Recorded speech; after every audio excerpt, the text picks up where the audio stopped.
Thank you. Very good evening, and this is the last session of the day. Most interesting and most heavyweight, the economists. Just one, to put it perspective, I tell you the names are being called. It's by their surname. You know, that's how the first alphabetically what comes first. That's why this sitting arrangement and the surname.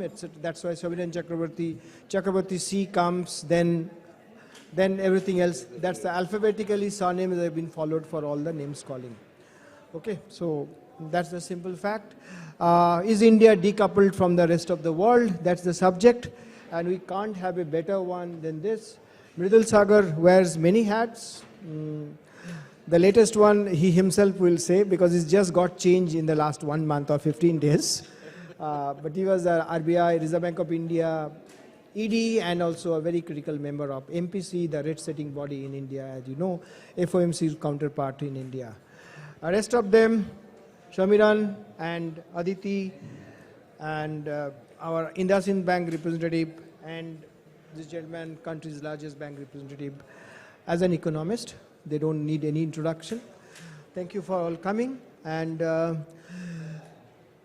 India decoupled, sometime we heard, particularly I think last budget sometime in 2022 budget when it was happening, and immediately after that Reserve Bank of India policy happened, and we did not change our interest rates, where we saw the first sign of globally inflation was started rising, etc., etc. But we were saying that no, we are probably different from the world. Were you there, a part of MPC, Sagar Saab, at that point of time in February? Yes, you were there. So we were, I don't know who used the word, but definitely inflation is transitory, not to be worried about. And so what's happening with the rest of the world? We are decoupled.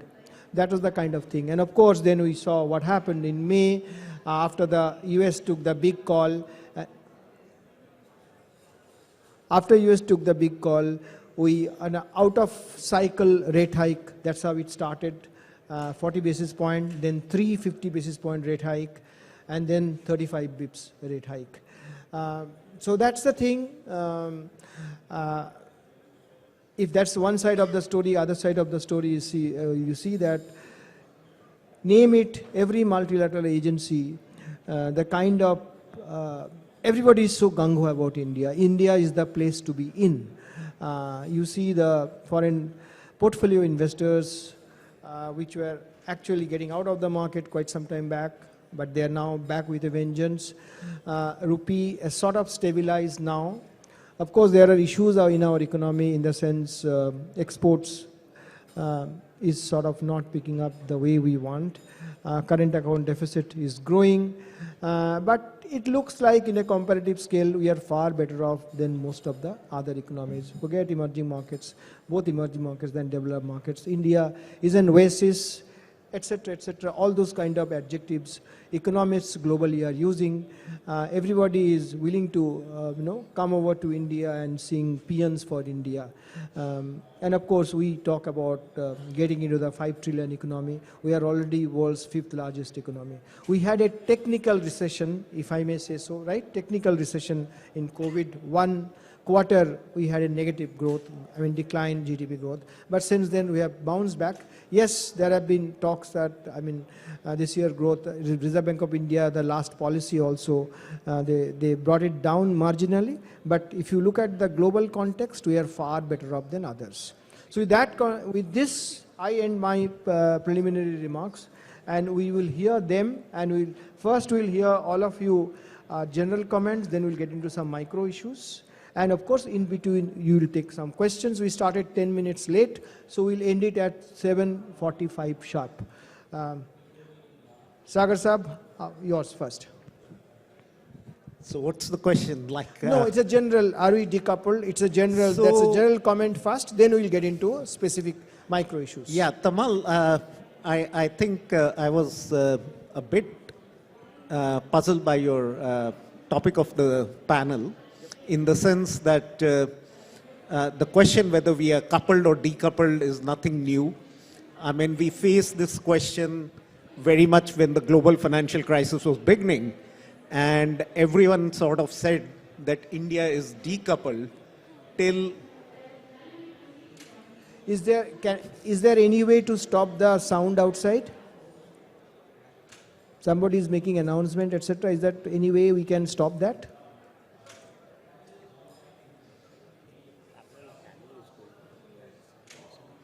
Okay, I think it stopped. So, Yes. so the question was very much paramount in those days, and till people realized that there was a deep global financial crisis, and we were hit like no other, and we were sort of coupled. Now, having said that, the interesting part is you said no recession in sight, but you put a question mark to that, and which means back of the mind that fear is still there, that there might be a recession hitting India. So let me put it in the context. It's a genuine question mark in some sense, and you were right in talking about the technical recession. Technical recessions are 2 quarters of successive quarter-on-quarter growth being negative. It's not YOY growth which markets look at. They look at quarter-on-quarter growth. In India, we are, and for most other emerging markets, we see growth year-on-year. So I can say for sure that year-on-year growth negative is simply out of question, and therefore the question mark should go. But I'm not so certain on a QOQ basis.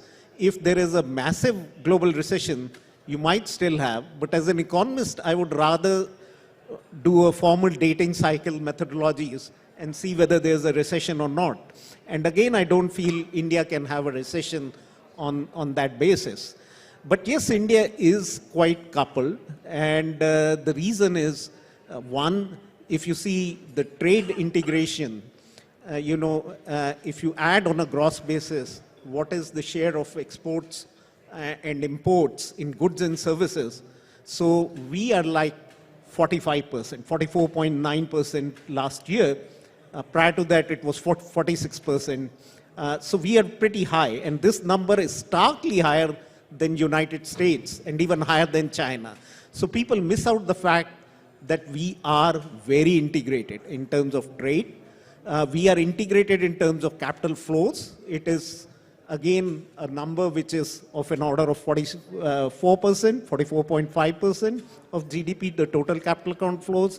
There are trade channels, there are financial channels, there is confidence channel, and there is no way India can't be hit. But India growth could slow down, but still India could grow around 6% is what I feel next year, even in a tough scenario of what IMF tail risk is, that there is a 25% probability that the global growth will fall to 1.1%.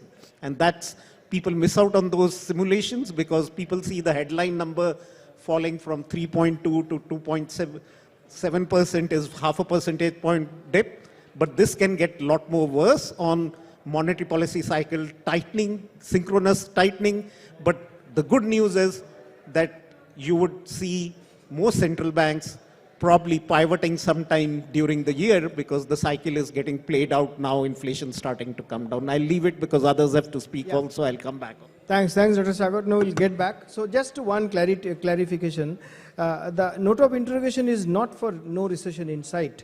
No recession in sight is a statement, then a colon. So there is no question on that. We are not doubting that.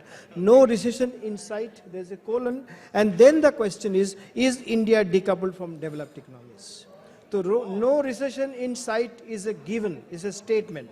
And then the question is, are we decoupled? I got a version where the question mark was after no recession in sight. Sorry. No. No recession in sight is, we are all convinced there is no recession in sight. And then the follow-up is this, is there any, no recession, I mean, is India decoupled? Can we just stop this announcement, please?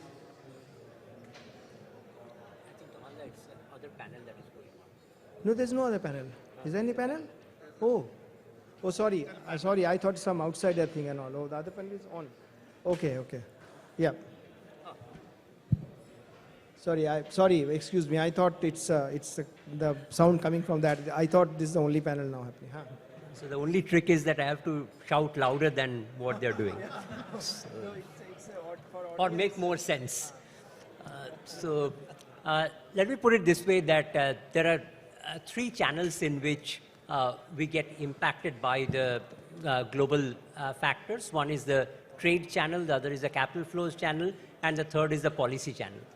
And so Mridul already gave you some idea about the trade channel, but let me point out a nuance to that trade channel, which is that while we in Citi, we expect global GDP growth to be 2% in 2023, if you take out China, then rest of the world growth is going to be somewhere around 0.5%. And just two places, US and Europe, are 38% of India's exports. And both these places will have negative GDP growth next year. So that way, the impact on our exports will be more magnified than what the simple global GDP growth numbers might suggest to you. Coming to the capital flows side, we have to divide between FDI and FPI. Particularly on FPI, there will be two factors which will be very important. One is that in all the recessions that we have seen in the last 2.5 decades, these recessions have immediately been responded by central banks with massive liquidity easing. And when that liquidity easing used to happen, we in emerging markets, we have received large part of that as higher capital flows, which has kept our asset prices buoyant, our consumption buoyant, our growth buoyant. This time around, even if the world economy goes into a recession, it's unlikely that central bankers can open up their purses given the fear of inflation. So we might not get as much portfolio inflows as we have normally got.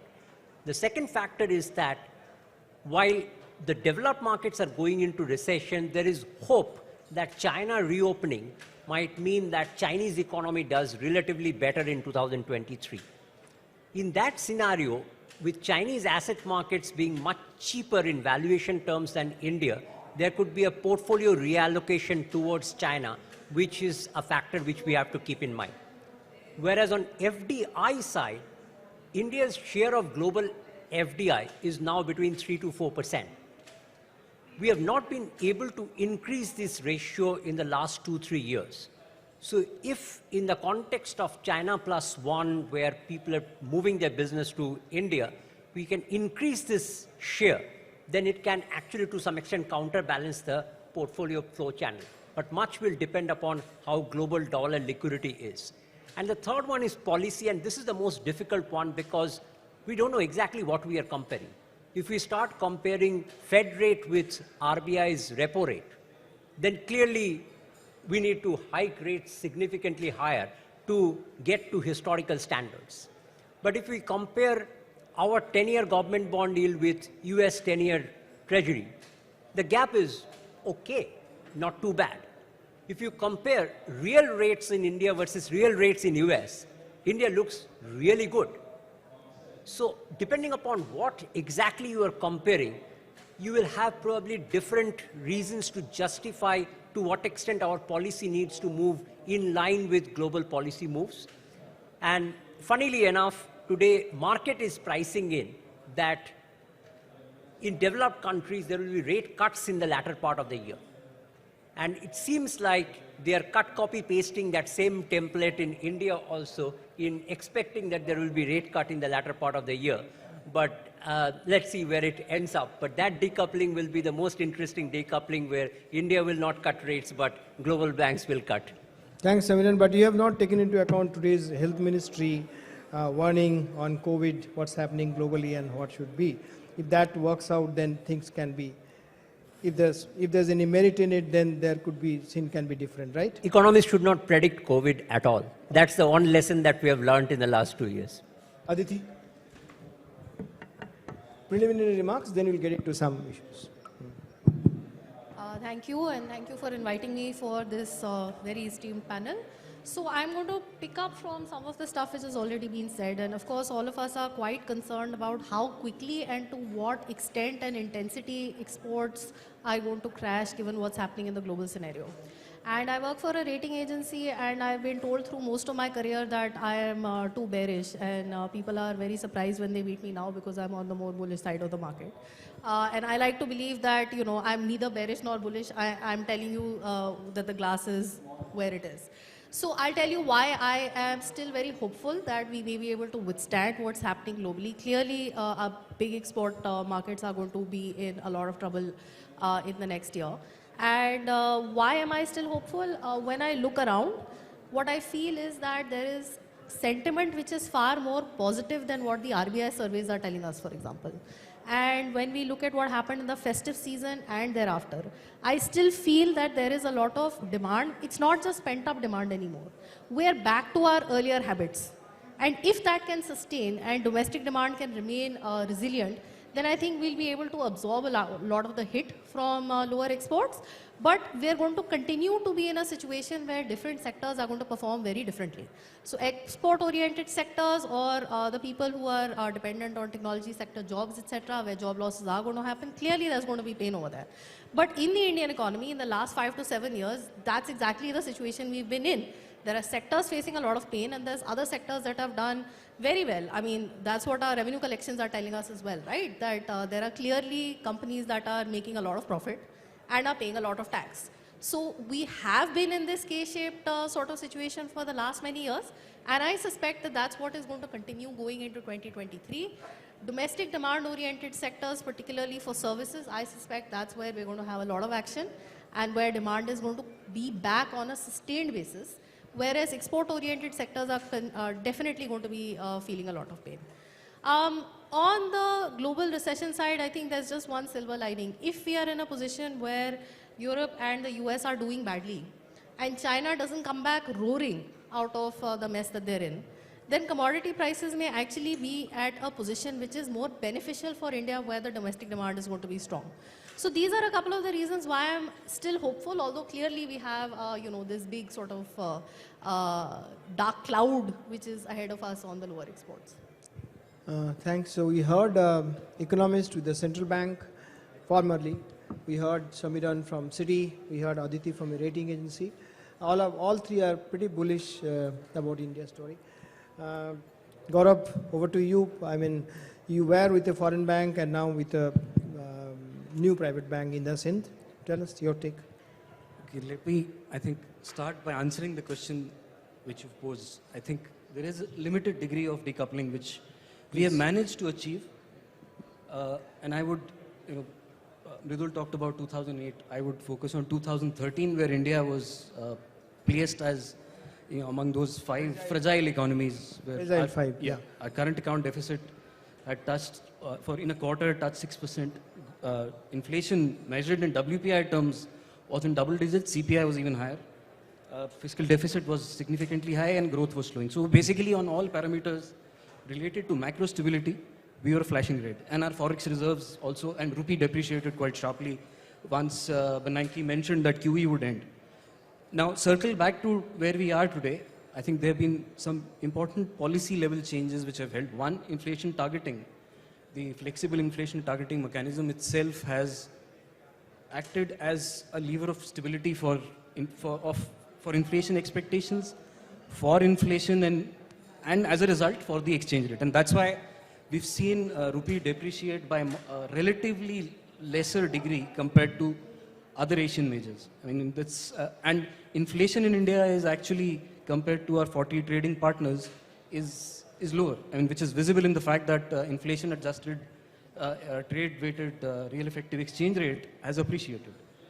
Second, I think with the opening up, you know, with features like GST being put in place, with the government's focus on capex, especially post-COVID, with recovery in demand, I think contact-intensive service normalization is happening. So some degree of pent-up demand may be behind us, but I think with higher rates, consumption is going to get impacted. But a very strong investment theme is beginning to develop. Banking sector is in a much better shape. We know the NPA levels are at a 6-year low, capital positions are very strong. Bank credit growth this year, incremental 10.7 lakh crores versus about 1.7 lakh crores last year, all point toward the fact that domestic activity is really driving growth. Exports till now have been, over the last 20 odd months, have been a positive story. But as we can see in the last 2 quarters of GDP data, net exports are now beginning to become a big drag. And I think that is going to continue globally. I think 15 of our top exporting destinations are going to see some growth slowdown or a recession next year. Whereas on our import side, given the strong demand we still have, I think non-oil, non-gold demand growth is still reasonably strong. I think that's where the monetary policy comes in. And now with in the last policy, I think the focus shifted from the headline now to the core. And core has elements of demand push as well. But I think finally in 2023, with the cumulative action of all central banks in terms of this tightening of global financial conditions, with taking liquidity out of the system, I think the impact on India would become more visible. So far, I think we've built, our policy buffers have helped us. They will, of course, continue to help us. And that's why I agree with Mridul. I think growth is going to be in a vicinity of 6%, which places us among the fastest growing economies in 23 and perhaps even 24. All major supranationals are projecting that. But I think the external risks are very much there, though some of those risks, especially the global impact of global financial tightening, will play out over 23. I think, which means that our monetary policy tightening may have not ended yet. But yes, definitely in terms of, Samiran mentioned, the gap, one would typically look at the policy rates in US and policy rates in India and say that, historically, that has been around 300-400 basis points, if I remember correctly. But that, in the post-inflation targeting framework world, and if we are able to bring inflation down to 5% over the next year, and our estimate is the average around 5.2%, then I think we are doing a reasonably good job of managing these external global shocks, which are combined with the geopolitical situation around war in Ukraine, with a number of other, and now with this COVID scare. I think we have the policy buffers in place. We have some of the innate external sector strengths, which the governor pointed out in his statement. But I think our decoupling process, policy interventions have allowed that decoupling process to happen. But I think it's limited, and come next year, I think we're going to face some of those pressures much more clearly than we've faced so far this year. Thanks, Gaurav. I think despite all the caveat, you are the most optimistic of the four that you have come. And you also reiterated some of the off-quoted things, the stance of the government of India and Reserve Bank of India, that yes, our inflation is, of course, higher than what has been Reserve Bank of India mandate for the 10 consecutive months, but still compared with so many other markets, it's far benign, I would say, compared with that. Yes, rupee has lost against dollar, but again, in comparative term, many other currencies have lost much more than the rupee. Over to you, Shamiran, you Chief Economist of India's largest lender. What's your take? Overall, I'm just saying it again, no recession in sight is given. That's a statement. And then the question, all the economists, you tell us whether we are decoupled or not. No, thank you, Tamalda, and thank you for giving me this opportunity, Business Standard. I think I'll start by saying that in terms of the decoupling, I'll just wait in a lighter vein, that my heart says yes, but my mind says no. Let me explain, and there could be a convergence between yes and no given on the data. Let me cite some of the data which has been, I think, the other panelists have pointed out. I will start with Mridul. I think in 2010, I remember, since there was a paper by Dr. Patra, whereby, I still remember, because there was a statement that Indian banking sector is largely insulated from global crisis because more than 90% of our deposits are retail in nature. So that hypothesis still remains because we have a banking system which is largely protected. It's a different matter that the banking sector had gone through stress after 2011 because of several reasons which I don't want to get into. So let me start with that statement that the banking sector, which is now doing the best today in terms of credit growth, which is at 12.2 trillion, and deposit growth, which is at 10.6 trillion. And also the fact that in the last 3 months, the incremental deposit growth and credit growth has largely matched each other, which is in the range of 40 to 43%. So it means that demand is continuing, and deposit growth rate, which was a laggard, has actually picked up. So this makes the first statement that Indian banking system is always largely decoupled from the global crisis, and The problems actually are mostly domestic in nature. Let me now come to the trade channel. Last year, our trade numbers, if I remember, was around 420 billion exports, 250 billion service exports. That makes it 670 billion. This year, we have already done 230 billion exports in the first 6 months and 154 billion service exports in the first month. So at this rate, I think even if we touch 450 billion, that will be higher than 420 billion. And service exports, if it touches 250 at the current trend, it should be around 700. So it should be still higher than 670 billion. Another data which I want to point is that in terms of the tax collection, gross tax revenue is now 96% of the budgeted tax collection as on December 21, 2022. And for the first time in history, corporate tax collection is already 101% of the budget estimate. Income tax is at 96%. So these are numbers which are in public domain and we can't deny that. Capital inflows, which was 14.7 billion outflow from April till July 29, 12 billion of that portfolio capital inflows has been recovered. November, you saw a capital inflow of around 4.2 billion. In December, the pace has slowed down. It is around, I think, less than a little bit of 1 billion. So if I take all these factors into account, there has been, and India's, and the most last important thing is the market capitalization. If I just look at the Indian financial markets, the total market capitalization has increased by 80 trillion from March 2020 till today, of which, of course, 74 trillion was till March 2022, and the last 6 trillion came in the last couple of months. So if I go by all the figures, my sense is that, yes, we'll possibly face headwinds, but I think we have done enough to avoid some of these headwinds in the near future. So possibly I still remain optimistic, and given the fact that the numbers speak for itself, and the fact that I think there has been, the US have been hiking rates, there will be more rate hikes from the US. I don't know about our domestic, we can answer that question, but my sense is that even if I take all these factors into account, the numbers somehow defy the logic of decoupling, completely coupled with the global economy. So there is a sense to believe that yes, possibly that could be one of the stories of this current, in the last 7 to 8 months when the US has started to hike rates. You started saying that your heart says something, but your mind says something else. But can you explain that?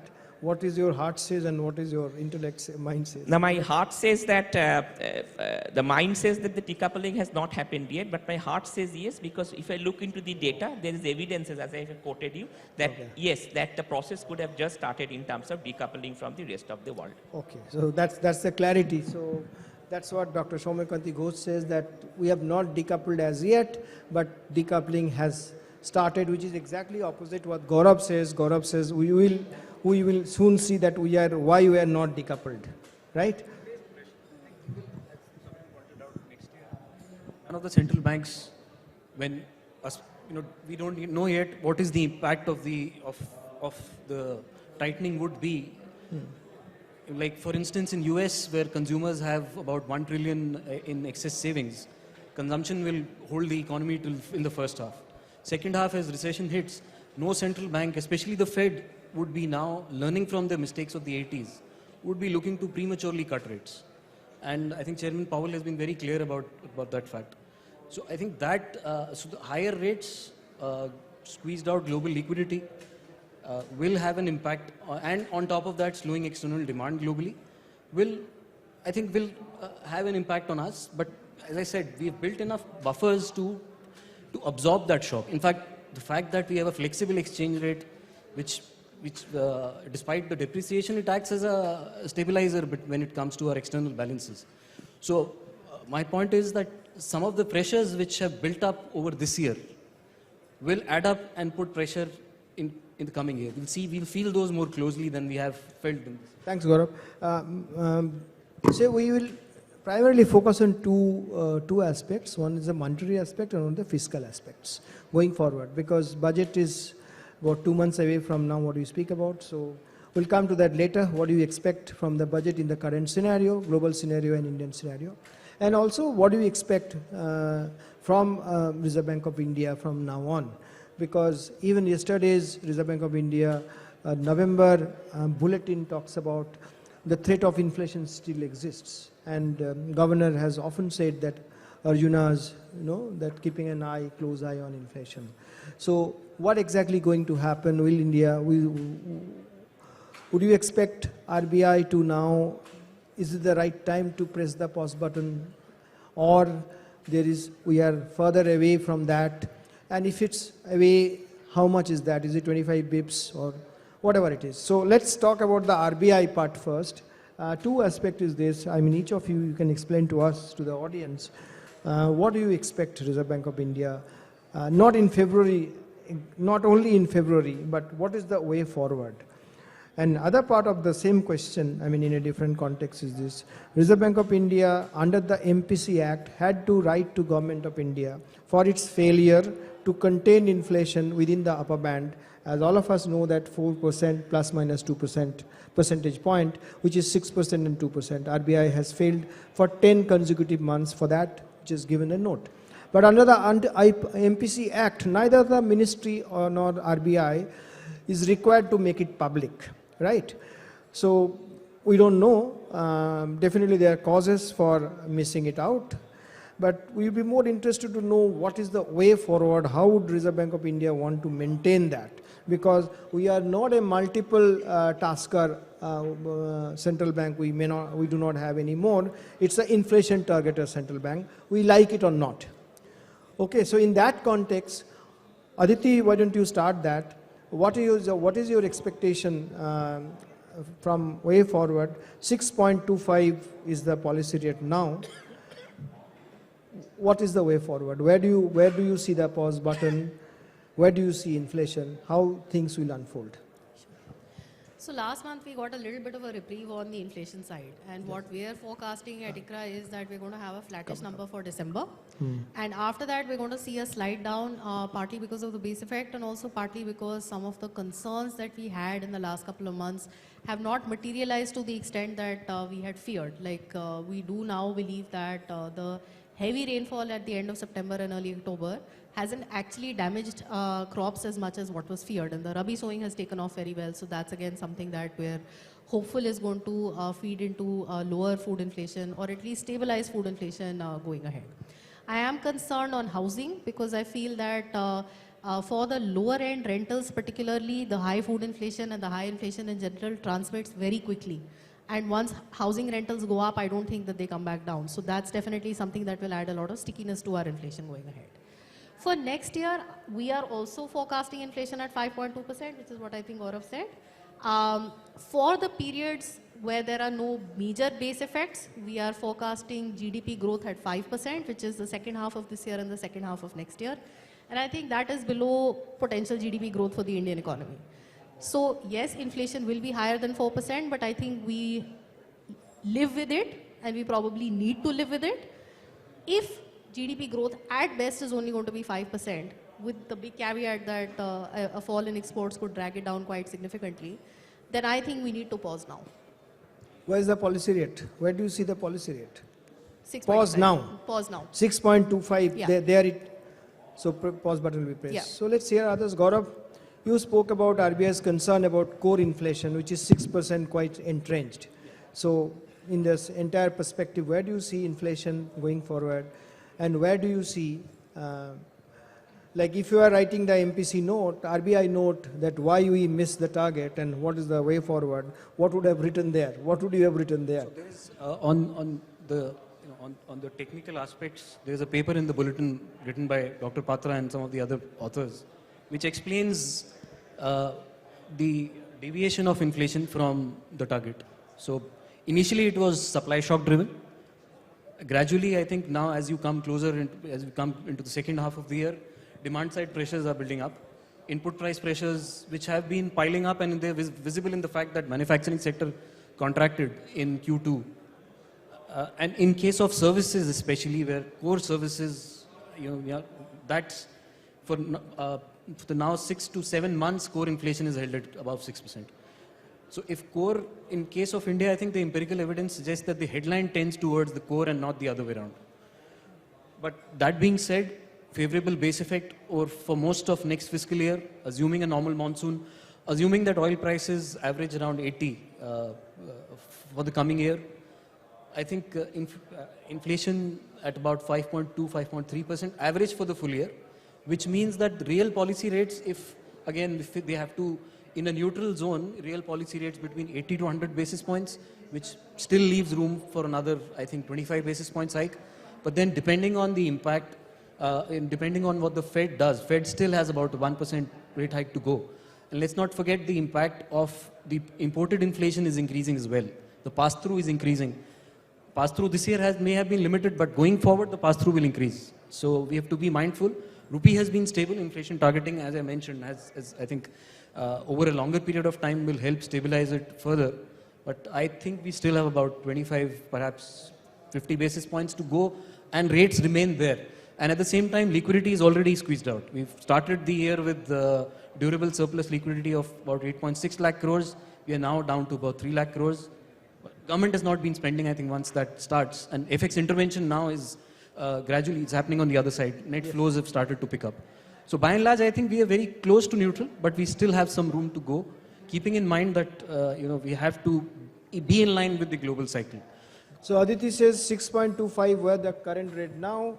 It's time to press the pause button. Gaurav says no, there's a scope for between 25 and 50 bips, so which is 6.5 to 6.75. Let's hear country's largest bank, State Bank of India's economist Somakanti Ghosh. Over to you, sir. See, I think I'll just mention an interesting anecdote. I think food prices has behaved significantly better than what was expected. And now the commentary in public domain is that excluding vegetable prices, inflation has actually gone up. I think I have never seen this type of analysis that where we are excluding vegetable prices given the fact that food has 46% weightage. So it has been always the other way around. So that shows that the food inflation has been relatively well behaved.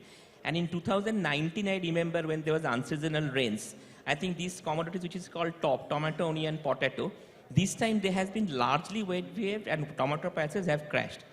So if I go by the current trends of inflation numbers, notwithstanding the MPC minutes which came in today late evening, I was going through them, there are indications that there could be more hikes as per the RBI, but there is one interesting development is that both the external members have now voted against the withdrawal of accommodation stance. They have actually want to move to a neutral stance. One of the members have already said that I don't want to, we should not hike further.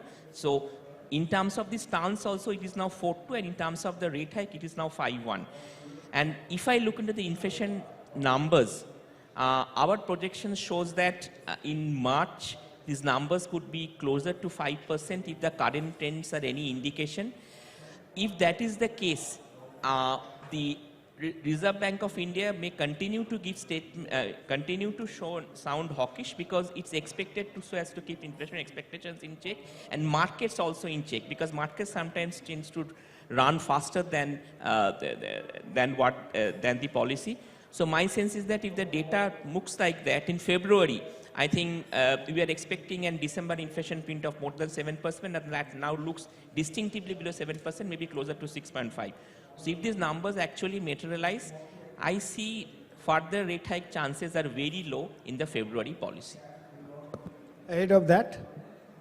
I think February is the next policy, so it will be it's very low. And so maybe ahead of that also, I think, if February is very low, the next policy could be even lower. So you are supporting what Aditi is saying, yes. You are saying the same thing. So let's hear. Dr. Sagar, you will be the last speaker because you are an MPC member, you know the psyche of MPC and the chemistry. Before that, Samiran. Yeah, after that. Because it's all of us you are talking. No, yeah. She started. So Dr. Sagar will be the last speaker. Essentially, how do you see what is the RBI's job from now on? Where do you see inflation? And where do you see growth? And where do you see the interest rate? So let me put a hypothesis in front of you. So we are all very familiar with this so-called K-shaped recovery. So my hypothesis is that the upper part of the K determines inflation and the lower part of the K determines growth. And let me explain why. So what we are dealing with right now is that there is a segment of the society which holds significant purchasing power, and that's why companies are also showing pricing power, and that's what is making the core inflation very sticky and elevated. Whereas we are seeing food inflation to be relatively low because that's something which gets impacted more by the lower part of the team. They are the guys who consume the food in a higher proportion. So the question is that if this gap stays wide like this in the K, then maybe, and if RBI is serious about, they've used a very strong phrase, right, that breaking the persistence of core inflation. It's not, I know that Mridul will obviously agree with this, that every word is chosen very carefully in MPC, right? So when they've used this phrase, breaking the persistence of core inflation, my hypothesis is that RBI is thinking from the perspective that headline inflation converges to core inflation. So if core inflation stays sticky at 6%, then although we are temporarily seeing headline inflation falling, there's a risk that headline inflation can come back to the core. So if you want to break the back of core, then the actual rate tightening required might be higher than what the market is pricing today, that only 25 basis point more and that's it. But on the other hand, let's think of the picture from the episode that everyone is talking about now, which is the Volcker episode. So it's quite surprising that people only talk one aspect of the Volcker episode, which is Volcker hiking rates. People don't talk enough about what happened after that. If you go there, you will find that it took almost a decade for US inflation to come to 2%, exact 2%, from the time when Volcker stopped. This is, in economic literature, this is often talked about as opportunistic disinflation by central bankers. That when inflation levels come down, they don't really care too much about whether the actual target is met in precision or not. So if you take that opportunistic disinflation view, then if CPI comes down to, let's say, hypothetically somewhere around 4.5, 5, RBI might say that we don't need to actually push it all the way down to 4 by hiking rates further. So depending upon whether RBI is taking the view that core inflation is so sticky, we have to get its back broken, or RBI takes a slightly opportunistic disinflation, you could see the extent of rate hikes vary. At the moment in Citi, we have a view of another 25 basis point of rate hike, but this is a situation where we are trying to second guess the RBI, right? So we will need some more guidance from the RBI to understand how to second guess them. Thanks. So to all, Aditi is pause, no hike. Samiran also same thing. Both Gaurav and sorry, not Samiran. Soumya also same thing. And both of you talking about rate hike and to what extent we need to see. And Samiran says that will RBI shift the goalpost? Not 4%, 6%. That's what you are saying. Happy if it's within 6%, fine. The kind of exuberance which we heard everywhere, the last inflation number came down below 6%. So nobody talk about 4% anymore. Very skillfully the goalpost has shifted probably in our psyche. I'm not saying that RBI is doing it. So let's hear Dr. Sagar. And after that we'll take one or two questions and then go to the last round. So let me at the outset make it very clear that I am here speaking my own personal view. Yes. I am no longer with the RBI, I am no longer an MPC member. So absolutely, what I'm going to say is purely my personal view, and the MPC may or may not follow that. Now, having said that, I think Samiran's dilemma, that the K-shape and the stuff, I think what is very important are two things to remember. First, the target in the inflation targeting framework is 4%. It's not a band, it's not a target band. There is upper tolerance level, there is lower tolerance level, but the target is at 4. RBI may look through that because of extreme pandemic shock, but if growth is coming back and at the moment the high frequency indicators look reasonably good, but we do not know how forward looking outcomes may be, and there is global downturn coming, and I already told you that India is not decoupled. So going forward, if you get the first signs that the cycle is turning, I think the central bank should react fast, because there are lags, variable lags, but there are at least 2 to 3 quarters lags in monetary transmission. But if you ask me today, I would say there is no case to pause as of now. Because when I look at the metrics, I think even when I was an MPC, to my mind, the weighted average term deposit rates were the key metrics in my mind over what is happening to the policy rates, to the prevailing interest rates in real terms. So if I look last month's data, what RBI released, the weighted average term deposit rate is still minus 1.2% in real terms. So savers are actually losing out. Negative real rate. Negative real interest rates. Yeah. They get less than the inflation rate. I know the inflation, the real rate should be seen in terms of forward-looking inflation, like the predicted inflation, but it is hard at the moment to pin down where the future inflation will settle, 5% above or below. So we have to be a little cautious on that and see that these rates are pushed into positive terrain in real terms.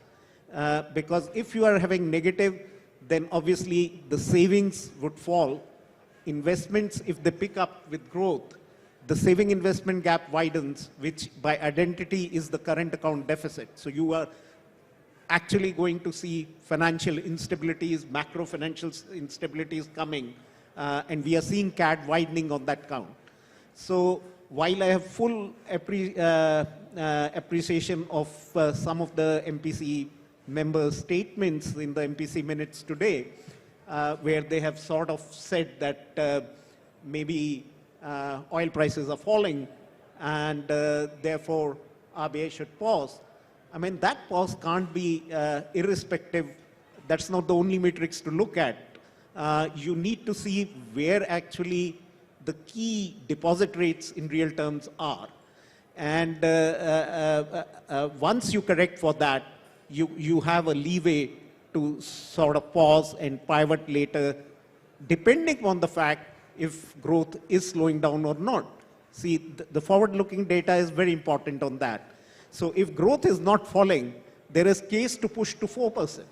If growth is falling quite dramatically, then obviously the central bank would have to take that into account.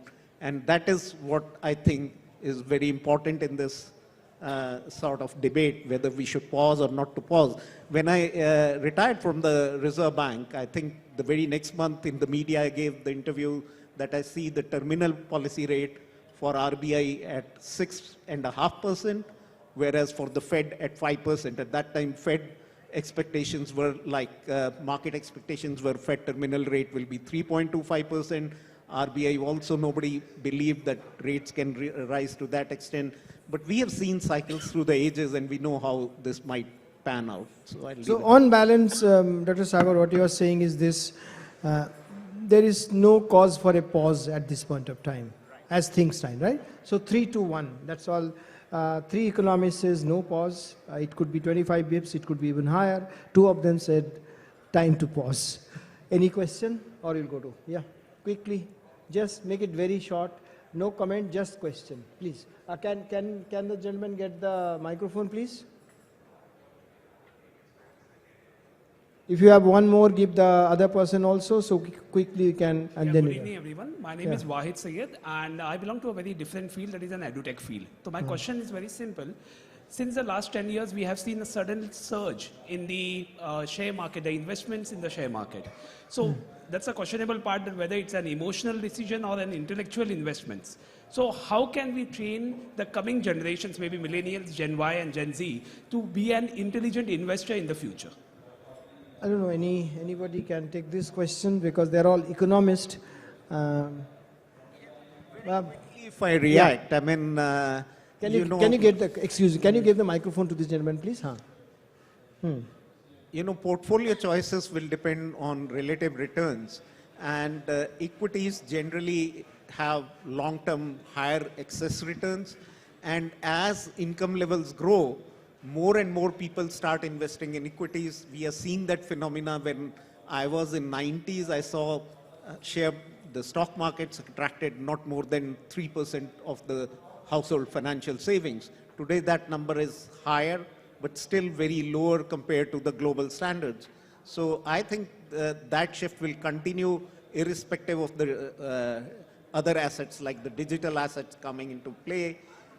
You would have obviously ups and downs on that, but I don't see great potential for other assets like the cryptos, etc.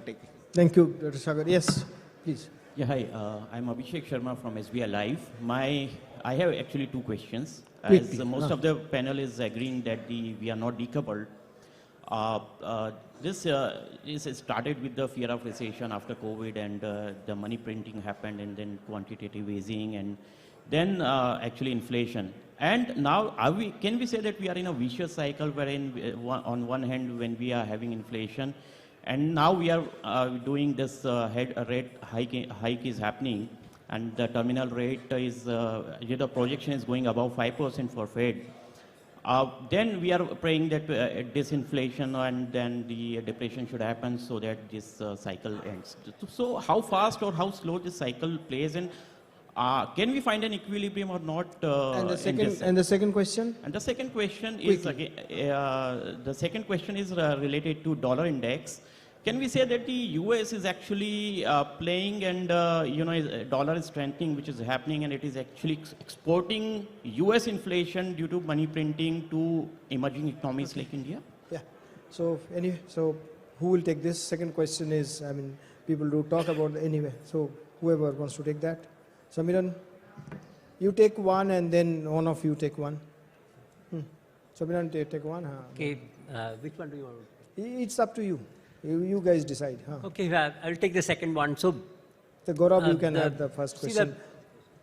The thing is that obviously when dollar appreciated almost 20% last year, that would have affected US inflation, but our sense is that compared to some of the emerging market currencies, the pass-through of currency to inflation in US is much smaller. As you can understand that US has a very large component of services in their CPI, and services is non-tradable. So there, the currency does not have that big of impact. So it's a good story to tell, but if you look at actual numbers, it does not tally that much. The bigger question is that what happens to dollar now? Our sense is that the dollar appreciation story is mostly over, maybe another couple of months, 2-3 months. The whole story is going to shift towards a significant dollar depreciation as the year progresses, because Europe, UK, etc. will slowly come out of recession, do more rate hikes, whereas US will go into a recession in the second half of the year. So that will change the dynamics of dollar quite significantly. One trivia, there have been 6 instances of dollar appreciating 20% or more in a year in the history of dollar. In 5 out of those 6, in the next year, dollar has corrected and almost eliminated the entire move of the previous year. Okay. Gaurav, quickly, essentially the gentleman said what he wants to, I think if I'm interpreting correctly, is this: when do you see the cycle ending? How long this uncertainty, how much will rate go up, etc., remain? When do you see the cycle? I think, is it correct? That's what you asked? Yeah. When do you see the cycle? I think globally we are, I think the Fed has, it's quite clear that now central banks world over now are looking at the cumulative impact of their rate hikes. And at the same time, they're also reducing the size of their balance sheet. And I think at some stage, they will also start taking into account the financial stability aspect of what they're doing. Because we've seen US gilts market where the Fed actually is on the other side. Similarly in Japan, someone pointed out the impact of dollar, or rather the movement of the dollar in the coming year. The same issue in Japan. Bank of Japan holds 50% of all the treasuries out there. So I think we are close to a point where the cycle, you will hit a terminal rate. But the difference this time around is that rates will remain higher for longer. Samiran spoke about the 1980s instance. One part Volcker, of that instance is that if you look at the whole Volcker phase, after the initial hikes, he actually cut rates. And the US economy went into a recession, but then inflation had not died down. And as a result, they had to actually raise rates more aggressively. Now, that's a mistake which they don't want to repeat. And on the issue of dollar index, I think... Thanks, Gaurav. So we have about 5-7 minutes, so 1 minute each, the last round. Essentially, what do you expect from the budget? What do you need to? We'll start from you and end with you. Just one thing. We have seen the current government, particularly the last budget, even before this, more realistic in terms of government's accretion. How do you, in terms of tax collections, etc., etc. It's far more realistic than it was in the past. And also the transparency that has come in the budget, all the budgeted items will come in the picture. We are talking about 5.5%, that's what media is speculating, fiscal deficit next year. Just one more pointer I'm drawing your attention to is this.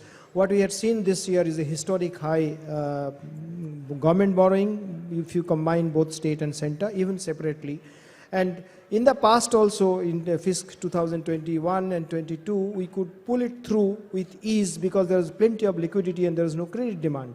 But now we are seeing the credit demand, which is why 10-year yield also going up and all. So it will be a difficult task or not so easy task for Reserve Bank of India to see through again this kind of massive government borrowing. So in this context, what are your expectations from the budget? What would be the best way to move forward? As far as the fisc is concerned, Monetary Authority you spoke about, three of them said there is no chance of a pause. We will see rate hike, probably 25 bips, probably even 50 bips. 2 of them said no. That's the monetary part. Now fiscal part, if you can, each of you 1 minute each. What do you expect from the budget? Starting with you, State Bank of India, and ending with Mukul. Yeah, before I answer this question, just one data which I'd like to point out to the question which was asked.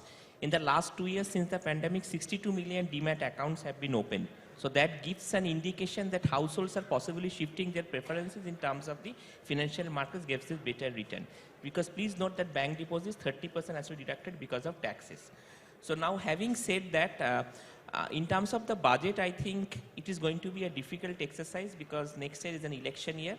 And the government has said that 4.5% is the 2025-26, they want to reach 20-26%. The good thing is that the revenue could be higher by around 4 trillion. So that will keep the budgeted deficit close to 6.4%. So maybe they should indicate some sort of a fiscal consolidation, but they may not want to go down too aggressively. Because a number which is looming in front of us, and this also is the question which you asked, is that the RBI has been able to manage the borrowing program very effectively. This is also thanks to the insurance companies because they have now started to float a lot of long-term papers after the COVID, and that has held the Reserve Bank in terms of the one. So my sense is that they will go down from 6.4 to maybe 6 or just below 6, but they will not try to play too aggressive because next year, please note that the government redemption numbers are significantly higher at 4 trillion. So it will be difficult for them to cut it significantly lower. Gaurav? I broadly agree. 6%, between 5.8 to 6%, about 11 trillion in net borrowings. You have another 4.5 lakh crores of, 11 lakh crores in net borrowings. You have another 4.5 lakh crores of redemption. So again, a fairly sizable borrowings program on top of increasing credit growth. So you will need to see non-bank participation increase to keep the yields in check. Aditi? So I'm going to address this a little differently. What we've sort of noticed over the last couple of years is that the revenues have been conservatively estimated. And when we sort of realize that revenues are better towards the end of the year, it's a little difficult to really ramp up spending very quickly. So I think what I would really like to see in the budget is revenues being realistically estimated instead of being conservatively estimated.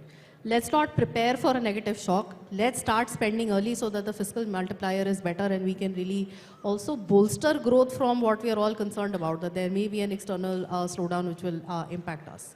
And specifically, as far as capital expenditure is concerned, again, revenue visibility and confidence in the revenue side, I think that is something which is very much required to push capital expenditure. One thing we saw this year was the scheme for the state governments being significantly ramped up.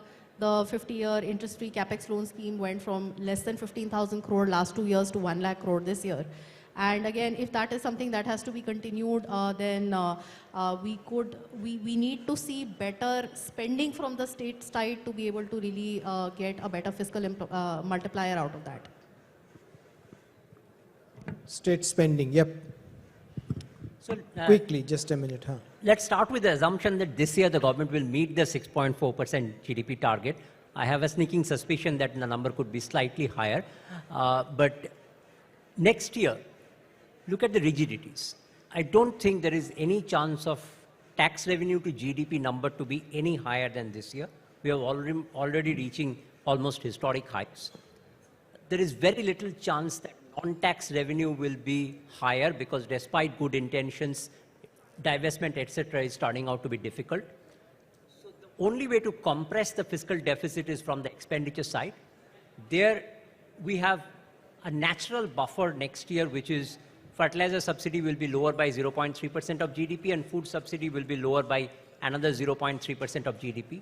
So the government has a space of about 0.6% of GDP to decide how much of that will be populism versus how much will be fiscal consolidation. I don't think there is any chance of capex to GDP spend to be lower.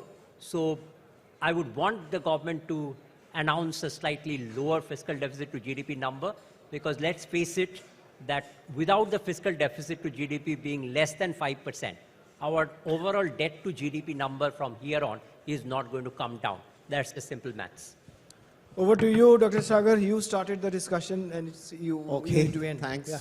So I have a very clear view on this, which is that you have to go for fiscal consolidation.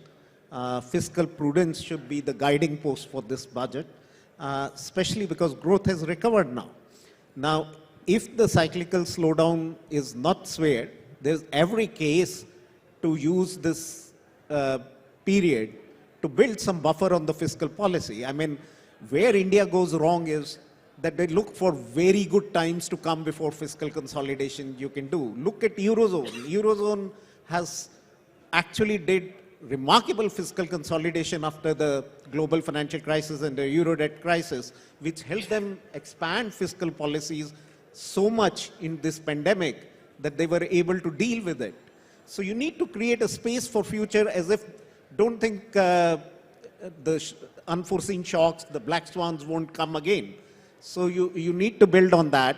Let me pin down some metrics here. So nominal GDP growth was 19.5% in 2021. The 15th Finance Commission had actually projected 13.5%. So actually they should be doing more fiscal consolidation than what metrics were used there. This year, the 15th Finance Commission number was 9.5%, and I'm sure nominal GDP growth will be well above that again.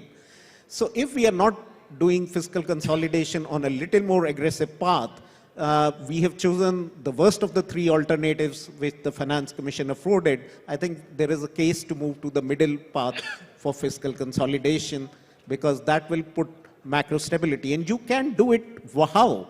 Because no one talks here for downsizing the government. Without downsizing the government, you can't improve the fisc in a very significant way. And look at the asset monetization program. I mean, it's just not working other than road, be it gas, be it anywhere other sector. So we need to downsize the government in terms of number of government employees, in terms of asset monetization, and it is achievable to do those consolidations. Thanks, Dr. Sagar. Actually, unfortunately, it's the end of the day, last session. Others, we could have gone on and on. Very, very interesting discussion. So what are the key takeaways quickly? I know all of you had a long day. As I said, no recession in sight, that everybody has agreed, and that's also the statement. Second, is India decoupled from developed economies? Answer is yes or no, probably partially. as the things unfold, it depends on multiple things: US Federal Reserve rate, what's the growth rate in the US and Europe saying, and some of the other developed markets, the India export things, and of course, price of oil, lot of things. As we move along, probably the next FY 2024 will get a real test of it, whether we are decoupled or not. As far as Reserve Bank of India is concerned, everybody has agreed that RBI has tackled it quite well, but three out of 5 says no. It's not an MPC meeting, so it's not that RBI will listen to us, but no, that it's not time for pause. We could have 25 to 50 basis point rate hike going forward, because the negative real interest rate is still continuing. Of course, 2 of them says no, the time for pause. And as far as fisc is concerned, I think all of them agreed that it is time for the government. Yes, government has become much more transparent. Yes, the tax revenue, etc. They're very, very conservative, so that the actual outcome is far better than is budgeted. But it's time to start consolidation, right? With this note, we end this evening. Tomorrow we have another long day, primarily focusing on market and insurance. There will be representative from IRDAI and SEBI, apart from the panelists, to talk or to give their speeches, and there will be panels on general insurance, life insurance, and on markets, both by CIOs and CEOs. Meanwhile, if you enjoyed the show, give them a big hand.